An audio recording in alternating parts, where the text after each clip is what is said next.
Disneyland in California has reopened. There are some changes you need to know about. Stay tuned. We'll talk about them today.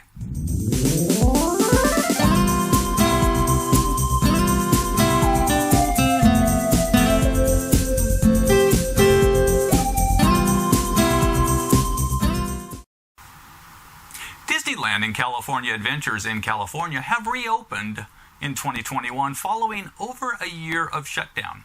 Hey everybody, this is Bob from Bucket List Cruise and Travel. Today we're going to talk about things you need to know before you arrive at Disneyland and California Adventure. Well, before you arrive, you're first going to need to purchase tickets. You cannot purchase tickets at the gate anymore, and you must make advanced entry reservations to get into the park on a specific day. If you have park hoppers, you can make reservations for one of the two parks. You cannot make a reservation for Disneyland if it's already at capacity controlled. And right now, everything is held to 25% of capacity, including cast members. So it's not just 25% of guests, but that includes the cast members as well. So 25% of, we don't know how many people, but we're guessing about 30,000 people a day is what they're going to be allowing into the park right now.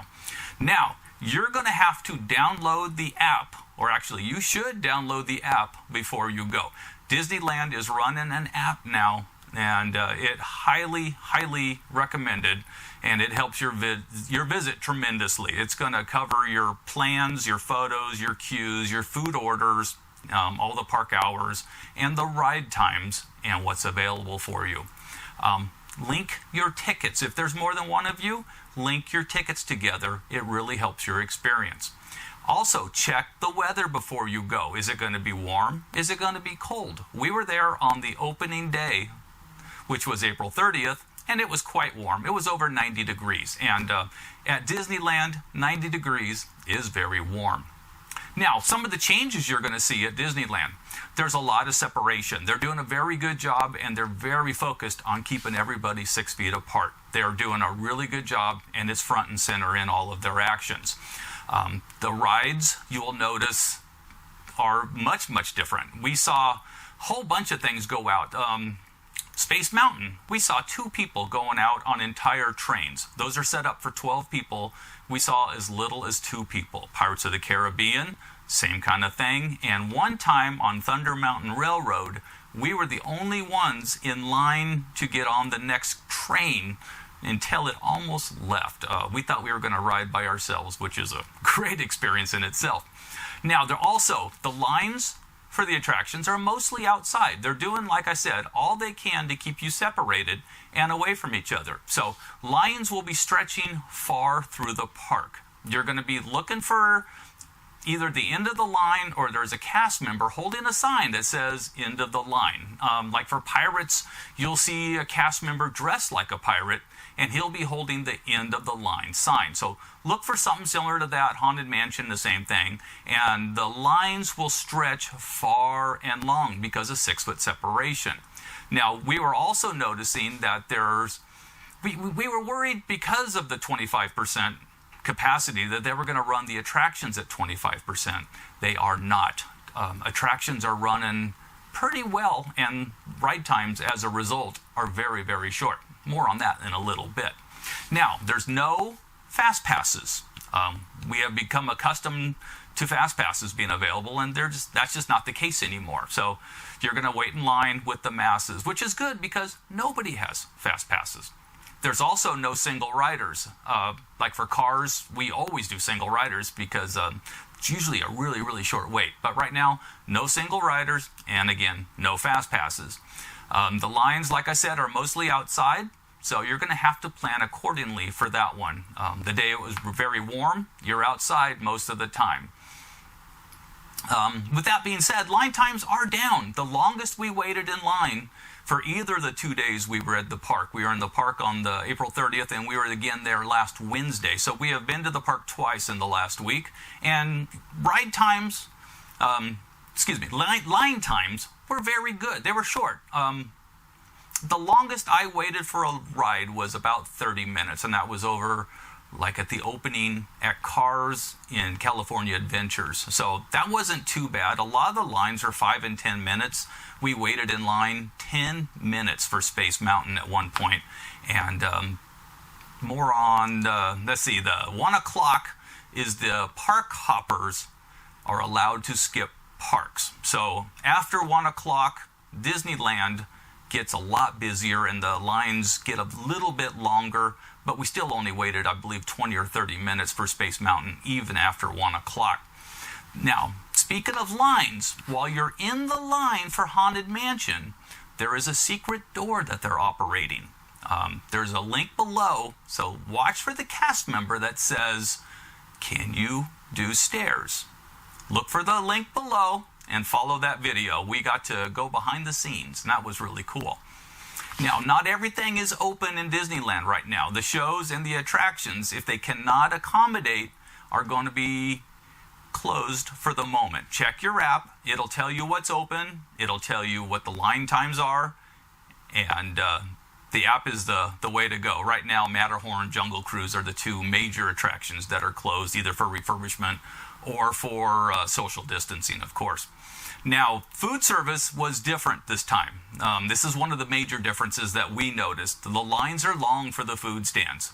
If you need a bottle of water or a bottle of soda and you go to one of the little walk-ups, the lines were stretching long ways. There are just not as many open right now as in the past times. And the lines were probably 15, 20 minutes, and you're just standing there just to get a bottle of water for 15 or 20 minutes. We thought that was a little bit long. Now, for ordering either quick service or for sit-down restaurants, you have to use the app.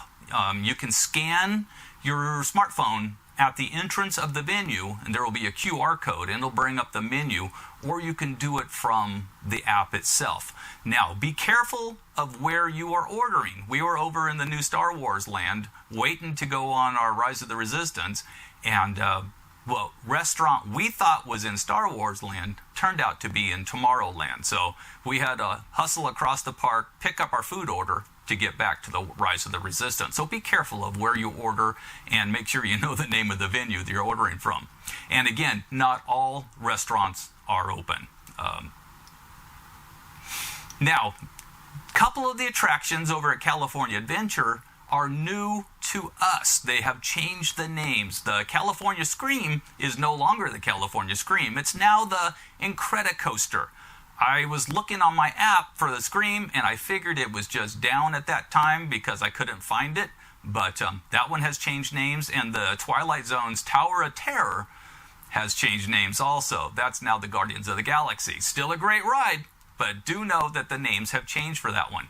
And also, the Disneyland kennel is currently closed. You cannot drop off your dog like you can in the past. The kennel's a great value, $20 a day, and you can drop your dog off at Disneyland and have it very secure, and you can go visit it and take care of it during the day. But right now, those kennels are closed for the time being. Any other rides that you want to see if they're open or closed for refurbishment or social distancing, check your app. Now, we're going to talk about some tips to make your day at Disneyland or your time at Disneyland and California Adventure more enjoyable.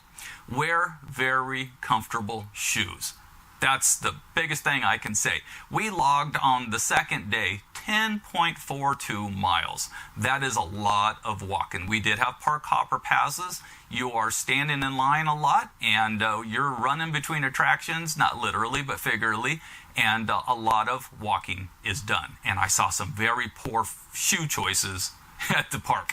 Make sure you do wear comfortable walking shoes. I can't stress that enough. Bring a water bottle. Oddly enough, water fountains are open at Disneyland. However, they're not all over the place because you're in line outside the queue area, the old queue area.